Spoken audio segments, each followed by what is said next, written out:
Hello बच्चों, कैसे हैं आप लोग। उम्मीद है कि आप सब बहुत अच्छे होंगे और अपनी पढ़ाई को आप कर पा रहे होंगे। हम लोग आ गए हैं 4th नंबर चैप्टर पे, जिसका नाम है विद्युत धारा के चुंबकीय प्रभाव। आज हम लोग इसके पीवाईक्यू को देखने वाले हैं। तो स्वागत है आपका सम्राट कोचिंग ऑनलाइन में, और मैं हूं आपका अपना अविनाश सर। तो शुरू करते हैं। तो इस डाटा के माध्यम से मैं आपको दिखाने वाला हूं कि आपका जो 4th नंबर चैप्टर है वो कितना इम्पोर्टेंट है, कितना महत्वपूर्ण है। तो 2011 का जो पेपर था उसमें इस चैप्टर से वस्तुनिष्ठ यानी कि ऑब्जेक्टिव क्वेश्चन एक आया था। सेकेंड सिटिंग में कोई भी प्रश्न नहीं आया था। 2012 का जो एग्ज़ाम था उसमें ऑब्जेक्टिव क्वेश्चन 2 आए थे और उसी में दीर्घ उत्तरीय प्रश्न एक आया था। ये दोनों फर्स्ट सिटिंग में आया था। सेकेंड सिटिंग में कोई भी प्रश्न नहीं आया था। 2013 में वैसे ही हाल है। 2014 के एग्ज़ाम में फर्स्ट सिटिंग में आपका ऑब्जेक्टिव 3 प्रश्न थे और जो लघु उत्तरीय प्रश्न है 2 मार्क्स वाले वो 1 प्रश्न थे। उसी तरीके से सेकेंड सिटिंग में आपका एक ऑब्जेक्टिव प्रश्न था और एक दीर्घ उत्तरीय प्रश्न था। 2015, 16, 17, 18, 19, 20, 21, 22, 23, 24, 25 का डाटा आपके सामने दिया हुआ है। सेम उसी तरीके से अप्रोच है। हमको विगत अगर कुछ वर्षों से देखते हैं, जैसे 2018 से लेकर अगर 25 तक की बात करें, तो इसमें हर साल ऑब्जेक्टिव प्रश्न कुछ ना कुछ पूछे ही जाते हैं। अब 2018 से अगर देखेंगे तो 4, 3, 4, 1, 2, 1, 2, 6 इस तरीके से जो ऑब्जेक्टिव प्रश्न है वो पूछे जाते हैं। और सेम हाल यही सेकेंड सिटिंग में भी है। सेकेंड सिटिंग में अभी भी आप देखेंगे तो हर साल इससे प्रश्न पूछे ही पूछे जाते हैं। ऑब्जेक्टिव के अलावा जो सब्जेक्टिव क्वेश्चन है, जो 2 मार्क्स का क्वेश्चन है, वो भी इस चैप्टर से देखने को मिलता है। फर्स्ट सिटिंग में भी और सेकेंड सिटिंग में भी दोनों शिफ्ट में इससे क्वेश्चन आते हैं। उसी तरीके से जो दीर्घ उत्तरीय प्रश्न है, जो 5 या 6 मार्क्स के जो क्वेश्चन आते हैं, वो भी आपको देखने को मिलते हैं। तो कुछ सालों से इस चैप्टर से बहुत सारे ऐसे प्रश्न हैं जो लगातार आ ही रहे हैं, रिपीट हो रहे हैं। अगर इस चैप्टर को आप सही से पढ़ लेते हैं तो कम से कम 3 से 4 मार्क्स आपको तो ऑब्जेक्टिव में देखने को ही मिलेगा, और 1 से 2 प्रश्न आपको 2 नंबर वाले मार्क्स में देखने पड़ेंगे, और एक प्रश्न आपको दीर्घ उत्तरीय में देखने को मिलेगा जो 6 नंबर का क्वेश्चन आता है। तो ये चैप्टर आपके लिए बहुत इंपॉर्टेंट है। इस चैप्टर को बहुत अच्छे से पढ़िए, और हम इस चैप्टर को बहुत अच्छे से पढ़ते हैं। तो इस वीडियो को शुरू करें। तो हमारा पहला प्रश्न है, किसी छड़ चुंबक के अंदर चुंबकीय क्षेत्र की दिशा क्या होती है। अब सवाल में पूछा गया है कि चुंबक के अंदर, कहाँ पूछा गया है, चुंबक के अंदर चुंबकीय क्षेत्र लिखा है। जब भी चुंबक के अंदर की बात करेगा तो ये साउथ से नॉर्थ की ओर चलेगी। कहाँ चलेगी, साउथ से नॉर्थ की ओर चलेगी। ओके। और जब चुंबक के बाहर पूछा जाता है तो चुंबक के बाहर ये नॉर्थ से साउथ की ओर जाती है।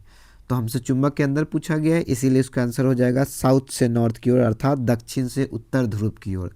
याद रखना है बच्चों, जब बाहर की तरफ पूछे तो बाहर की तरफ नॉर्थ से साउथ की ओर जाती है, और ये फिर अंदर साउथ से नॉर्थ की ओर जाती है। ये लूप ऐसे ही चलते रहता है। दूसरा प्रश्न है, विद्युत चुंबक बनाने के लिए प्रायः किस प्रकार के छड़ का उपयोग किया जाता है। आपको याद होना चाहिए कि विद्युत चुंबक बनाने के लिए हम लोग नरम लोहे का प्रयोग करते हैं। ये बहुत इंपॉर्टेंट प्रश्न है और ऐसे प्रश्न एग्जाम में हमेशा आते हैं, ये आपको याद होने चाहिए। अगला प्रश्न है, विद्युत धारा के चुंबकीय प्रभाव की खोज किसने किया था। ये बहुत ईजी और बहुत इंपॉर्टेंट प्रश्न है। विद्युत धारा के चुंबकीय प्रभाव की खोज हमारे ऑरेस्टेड जी ने किया था, और ये कब किया था, 1820 ईस्वी में। 1820 में ऑरेस्टेड ने इसका खोज किया था। हवा में स्वतंत्र रूप से लटका हुआ क्षैतिज चुंबक हमेशा आराम की स्थिति में रहता है। तो जब किसी चुंबक को हम स्वतंत्र रूप से जब हम लटकाते हैं तो वो क्या हो जाता है, तो ये इसमें 2 ध्रुव बनते हैं, एक तरफ नॉर्थ और एक तरफ साउथ। नॉर्थ जो नॉर्थ दिशा की ओर होगा उसको हम उत्तरी ध्रुव, और जो दक्षिण की तरफ होगा उसको दक्षिणी ध्रुव कहते हैं। तो हमेशा जब आप चुंबक को स्वतंत्र रूप से लटकाएंगे तो वो 2 ही दिशा में लटकेगी, एक तो नॉर्थ की तरफ और एक साउथ की तरफ। अर्थात हमारा सी जो ऑप्शन है उत्तर दक्षिण दिशा में, ये बिल्कुल सही है। 5वां प्रश्न है, यदि एक विद्युत धारावाही तार के समीप कंपास रखा जाता है तो यह कंपास की सुई, आपने पढ़ा होगा ऑरेस्टेड ने एक प्रयोग किया था 1820 में, कि जब धारावाही चालक तार के पास जब वो सुई को ले गया तो सुई क्या होने लगी थी, विक्षेपित होने लगी थी, घूमने लगी थी। तो इसी प्रकार से हमारा जो 5वां का ए ऑप्शन है विक्षेपित होगी, बिल्कुल सही जवाब है। 6ठा प्रश्न है, किसी चालक तार से विद्युत धारा प्रवाहित करने पर तार के ऊपर तथा नीचे किस प्रकार का चुंबकीय क्षेत्र पैदा होगा। एक बात बताइए, जब किसी धारावाही चालक तार पे हम धारा प्रवाहित करेंगे तो ऊपर लगे या नीचे लगे, दोनों में जो लगेगा वो क्या लगेगा, चुंबकीय क्षेत्र वो एक समान होगा। दोनों में चुंबकीय क्षेत्र एक जैसा ही होगा, दोनों ऊपर नीचे सेम रहेगा। सातवां प्रश्न है, किसी विद्युत धारावाही सीधी लंबी परिनालिका के भीतर का जो चुंबकीय क्षेत्र होता है, परिनालिका कैसे बनाते हैं, जब किसी अचालक पदार्थ पे हम चालक तार की कुंडली लपेट देते हैं तो ये परिनालिका बनती है। और परिनालिका के भीतर का जो चुंबकीय क्षेत्र है वो सभी बिंदुओं पर एक जैसा होता है। जितने भी बिंदु होता है, यहाँ हो चाहे यहाँ हो, सभी पे क्या होगा, एक समान होगा। आठवां प्रश्न है, किसी प्रोटॉन का निम्नलिखित में से कौन सा गुण किसी चुंबकीय क्षेत्र में मुक्त गति करते समय परिवर्तित नहीं होता है। ये मुक्त समय में परिवर्तित नहीं होता है, वो है चाल।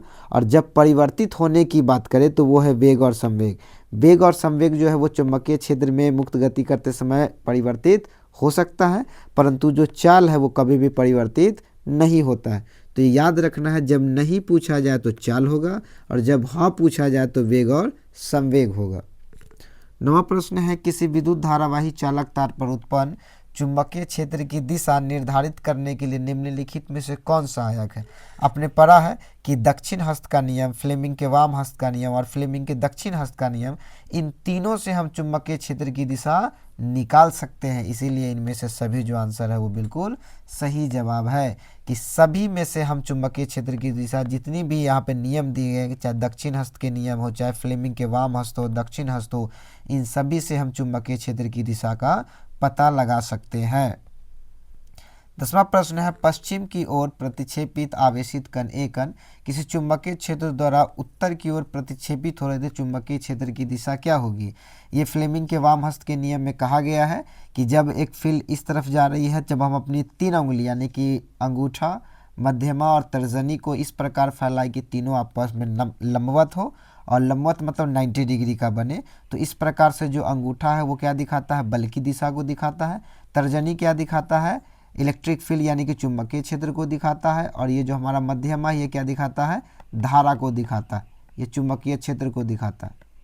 तर्जनी चुंबकीय क्षेत्र और जो अंगूठा वो क्या दिखाता है, बल की दिशा को बताता है। तो हमसे क्या पूछा गया है, चुंबकीय क्षेत्र की दिशा क्या होगी, तो जो चुंबकीय क्षेत्र की दिशा होगी वो ऊपर मुखी होगी, ऊपर की ओर हो जाएगी जब अपनी उंगली को इस तरीके से फैलाएंगे। तो 11 नंबर क्वेश्चन है, विद्युत मोटर परिवर्तित करता है। विद्युत मोटर क्या परिवर्तित करता है, ये बहुत ही इंपॉर्टेंट प्रश्न है। ऐसे प्रश्न एग्जाम में हमेशा पूछे जाते हैं और ऐसे प्रश्न का जवाब आपको याद रखना है। बहुत ही इजी सवाल है कि विद्युत मोटर क्या करता है, तो ये विद्युत ऊर्जा को यांत्रिक ऊर्जा में कन्वर्ट कर देता है। आपको याद रखना है कि विद्युत ऊर्जा को रासायनिक ऊर्जा में कौन बदलता है, ये बदलता है सौर सेल। कौन बदलता है, सौर सेल। सौर सेल मैंने आपको पिछली क्लास में बनाया, इसमें 2 अर्धचालक लगे होते हैं, जर्मेनियम और आर्सेनिक, और इसी के उपयोग से ये क्या बनता है, सौर सेल क्या बनाता है, विद्युत ऊर्जा को रासायनिक ऊर्जा में कन्वर्ट करता है सौर सेल, और यांत्रिक ऊर्जा को विद्युत ऊर्जा में कन्वर्ट करने का काम करता है डायनामो। कौन सा काम करता है, डायनामो। तो आपको याद रखना है, यांत्रिक ऊर्जा से विद्युत ऊर्जा डायनामो, विद्युत ऊर्जा से रासायनिक ऊर्जा सौर सेल, और विद्युत ऊर्जा से यांत्रिक ऊर्जा विद्युत मोटर। विभक्त वलय प्रयुक्त होता है। विभक्त वलय किस में लगाया जाता है, ये सवाल हमसे पूछ रहा है। ये 2024 के सेकेंड सिटिंग में आया हुआ प्रश्न है, तो ये सवाल का जवाब होगा डीसी मोटर में विभक्त वलय का उपयोग किया जाता है। 13 नंबर प्रश्न है, वह उपकरण जो विद्युत ऊर्जा को यांत्रिक ऊर्जा में बदलता है क्या होता है। मैंने आपको जस्ट बताया, ऐसे प्रश्न जो है वो बहुत इंपॉर्टेंट प्रश्न है और हर साल एग्जाम में ऐसे प्रश्न पूछे जाते हैं। 2020 के सेकेंड सिटिंग में आया हुआ है। अब बताइए, विद्युत ऊर्जा को हम यांत्रिक ऊर्जा में बदलेंगे, यह कौन करता है, ये विद्युत मोटर करता है। कौन करता है, विद्युत मोटर ऐसा काम करता है। विद्युत मोटर की क्रिया आधारित होता है। विद्युत मोटर की जो क्रिया होती है वो विद्युत धारा के चुंबकीय प्रभाव और आर्मेचर के घूमने, ये दोनों प्रक्रिया पर आधारित होती है। विद्युत मोटर ऐसे ही काम करता है। तो ये हमारा ऑप्शन जो सी है, ए और बी, बिल्कुल सही हो जाएगा। ये 2025 के सेकेंड शिफ्ट में पूछा गया प्रश्न है। 15 नंबर प्रश्न है, विद्युत चुंबकीय प्रेरण की खोज किसने की। ये आपको याद रखना है, विद्युत चुंबकीय प्रेरण की खोज की है फैराडे ने। विद्युत चुंबकीय प्रेरण की बात करें तो फैराडे ने, और विद्युत चुंबकीय की बात करें तो ऑरेस्टेड ने प्रयोग किया, जो मैंने पीछे बताया। 16 नंबर प्रश्न है कि चुंबकीय फ्लक्स का ऐसा मात्रक क्या होता है। तो चुंबकीय फ्लक्स का ऐसा मात्रक वेबर होता है, ये आपको याद रखना है। इसका जो संकेत होता है वो WB होता है। और न्यूटन किसका मात्रक होता है, बल का। न्यूटन किसका ऐसा मात्रक है, बल का। वाट किसका मात्रक है, शक्ति का। किसका मात्रक है, शक्ति का। और जूल किसका मात्रक है, कार्य का। किसका मात्रक है, कार्य का। तो ये चारों आपको याद रखना है, एग्जाम में कोई एक आ जाता है। विद्युत शक्ति का सममात्रक वॉट, कार्य का सममात्रक जूल, बल का सममात्रक न्यूटन और विद्युत फ्लक्स का सममात्रक वेबर। ऐसे प्रश्न जो है 2023 के एग्जाम में पूछे गए हैं। ये प्रश्न बहुत इंपॉर्टेंट है, चारों में से कोई एक चीज़ आ सकता है। 17 नंबर क्वेश्चन है, फैराडे ने बहुत से क्रांतिकारी खोज की जिनमें शामिल है। तो इस जिनमें शामिल है विद्युत चुम्बकीय प्रेरण की खोज, जो मैंने पीछे पढ़ा, और इसमें साथ में शामिल है विद्युत अपघटन के नियम। ये दोनों नियम किसने दिए हैं? फैराडे ने दिए हैं। इसीलिए हमारा जो सी ऑप्शन है, ए और बी दोनों, ये सही जवाब है। 18 नंबर क्वेश्चन है, निम्नलिखित में से किस में प्रेरित धारा को दिशा प्राप्त होती है? 2025 में पूछा गया, सेकेंड शिफ्ट में क्वेश्चन है।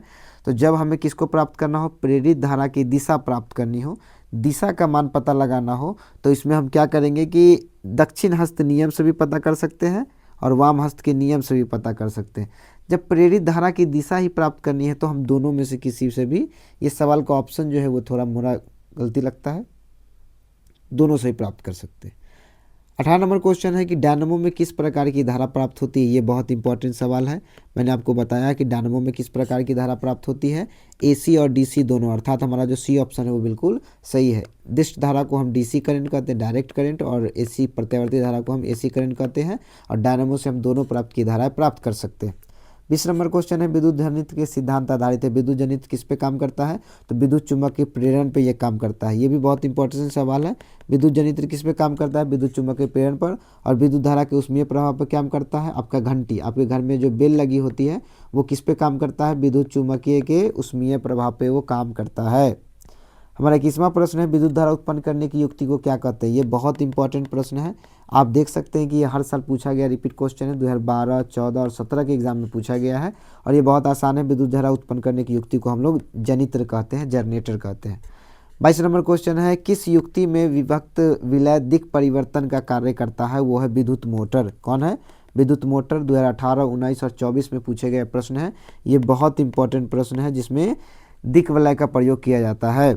23 नंबर क्वेश्चन है, डायनमो यांत्रिक ऊर्जा को किस ऊर्जा में परिवर्तित करता है? मैंने आपको बताया है, डायनमो यांत्रिक ऊर्जा को विद्युत ऊर्जा में कन्वर्ट करता है, और ये भी बहुत इंपॉर्टेंट प्रश्न है। 23 नंबर। 24 नंबर प्रश्न है कि भारत में उत्पादित प्रत्यावर्ती विद्युत धारा की आवृत्ति क्या होती है? ये आपको आना ही आना चाहिए। ये भी बहुत इंपॉर्टेंट प्रश्न है। ये प्रश्न देखिए 2018, 22 और 25 के एग्जाम में पूछे गए हैं। और भारत में जो उत्पादित प्रत्यावर्ती धारा का मान होता है वो होता है 50 हर्ज, अर्थात ये 1 सेकेंड में 50 बार अपना रास्ता बदलती है, धारा में परिवर्तित करती है, रास्ता बदलती है। 25 नंबर क्वेश्चन है, तरंग दैर्घ्य को सामान्यतः व्यक्त किया जाता है। 2020 और 22 में पूछा गया प्रश्न है। तरंग दैर्घ्य का ऐसा मात्रक क्या होता है? मीटर। क्या होता है? मीटर। हर्ज किसका ऐसा मात्रक होता है? आपको याद होना चाहिए, हर्ज मात्रक होता है आवृत्ति का। किसका? आवृत्ति का ऐसा मात्रक क्या होता है? हर्ज। और मीटर पर सेकेंड क्या होता है? ये तो चाल का भी होता है। ठीक है। 26 का है कि घरों में विद्युत से दुर्घटना किसके कारण होती है? जो घरों में जो विद्युत से दुर्घटना होती है वो हमेशा होगी तो शॉर्ट सर्किट के कारण ही होगी। आपके घरों में रखा हुआ जो उपकरण होता है वो शॉर्ट सर्किट से ख़राब भी हो सकता है, और इसी से बचाव के लिए हम लोग क्या करते हैं? विद्युत फ्यूज का इस्तेमाल करते हैं। शॉर्ट सर्किट से बचाव के लिए क्या इस्तेमाल करते हैं हम लोग? फ्यूज का इस्तेमाल करते हैं। किसका इस्तेमाल करते हैं? फ्यूज का। इसी कारण हमारे घर में जो रखे इलेक्ट्रॉनिक उपकरण होते हैं, जैसे एसी हो गया, फ्रिज हो गया, टीवी हो गया, तो ये सारे उपकरण बच जाते हैं। 27 नंबर क्वेश्चन है कि घरेलू विद्युत परिपथ में उदासीन तार का रंग कैसा होता है? ये भी सवाल बहुत इंपॉर्टेंट प्रश्न है। जो उदासीन तार का रंग होता है वो काला होता है, और लाल पूछे तो कौन से तार का रंग होता है? गर्म तार का। कौन से तार का? गर्म तार का। गर्म तार का रंग कैसा होता है? लाल, और उदासीन तार का रंग काला। 28 नंबर क्वेश्चन है कि लघु पतन के समय परिपथ में विद्युत धारा का मान। ये बहुत इंपॉर्टेंट प्रश्न है, VBI प्रश्न है। ऐसे प्रश्न हमेशा एग्जाम में आते हैं। 12, 15 और 18 के एग्जाम में पूछे जा चुके हैं। तो जब भी लघु पतन होगा यानी कि शॉर्ट सर्किट होगा तो उस समय विद्युत धारा का मान बहुत अत्यधिक बढ़ जाता है, इसी कारण से शॉर्ट सर्किट होता है। शॉर्ट सर्किट कब होता है? जब आपका गर्म तार और ठंडा तार आपस में संपर्क में आता है, तो इसी कारण से शॉर्ट सर्किट होता है। 29 नंबर प्रश्न है कि अतिभारण यानी कि ओवरलोडिंग के समय विद्युत परिपथ में विद्युत धारा का मान क्या होता है? जब कभी भी ओवरलोडिंग होगा तो विद्युत धारा का मान बाबू बढ़ जाएगा, क्योंकि ओवरलोडिंग ही उसी को कहते हैं जो बढ़ जाए। ओके, ये 19 में पूछा गया प्रश्न है। 30 नंबर क्वेश्चन है कि स्विच किस में लगाए जाते हैं? स्विच हमेशा जब आप घर में देखेंगे तो ये गर्म तार में ही स्विच को जोड़ा जाता है। ये 22 में पूछा गया प्रश्न है। 31 नंबर क्वेश्चन है कि हमारे घरों में जो विद्युत आपूर्ति की जाती है वह कितनी होती है। ये 2014 और 20 में पूछा गया प्रश्न है। ये बहुत इंपॉर्टेंट प्रश्न है, ऐसे प्रश्न जो है एग्जाम में आते ही है। तो हमारे घरों में जो विद्युत आपूर्ति की जाती है वह 220 वोल्ट प्रत्यावर्ती धारा ही होती है। प्रत्यावर्ती धारा मतलब AC current, 220 volt AC current हमारे घरों में जो बहता है। 32 नंबर क्वेश्चन है कि लघु पतन के समय परिपथ का जो प्रतिरोध होता है, आप याद रखिए परिपथ में प्रतिरोध पूछ रहा है। जब भी प्रतिरोध पूछे तो जब भी लघु पतन होगा शॉर्ट सर्किट तो प्रतिरोध जो है वो कम हो जाता है, प्रतिरोध कम हो जाता है। अगर यहाँ धारा पूछता तो धारा का मान बढ़ जाता है, लेकिन प्रतिरोध का मान उस समय घट जाता है, उसमें रुकावट घट जाती है। और अगर धारा का मान पूछता तो बढ़ जाता है। तो आप इस सवाल को हमेशा पढ़ कर लगाए, बहुत सारे बच्चे गलती कर जाते हैं ऐसे प्रश्नों में। 33 नंबर क्वेश्चन है कि घरेलू विद्युत परिपथ में प्रत्यावर्ती धारा की आवृत्ति क्या होती है। ये प्रश्न आपको कमेंट बॉक्स में बताना है कि इसका आंसर क्या होगा। कमेंट बॉक्स में बताना है कि इसका आंसर क्या होगा। मैंने आपको ये पीछे पढ़ाया है और ऐसे प्रश्न बहुत ही इंपॉर्टेंट है। तो ये रहा आज हमारा वीडियो। विद्युत धारा के चुंबकीय प्रभाव का चौथा चैप्टर हमारा समाप्त हो चुका है। आई होप आपने बहुत अच्छे से पढ़ाई की होगी और आपको कितना आता था, आप इसमें से कितने प्रश्नों को जवाब पहले से ही जानते थे, कृपया कमेंट करके बताएं। और ये चैप्टर आपके लिए बहुत इंपॉर्टेंट है, आप ऐसे ही पढ़ते रहिए। बोर्ड में अगर अच्छे मार्क्स लाना है तो आपको और भी मेहनत करने की आवश्यकता है, आप करते रहिए। अब मिलते हैं फिर अगले वीडियो में नए चैप्टर के साथ। जय हिंद, जय भारत।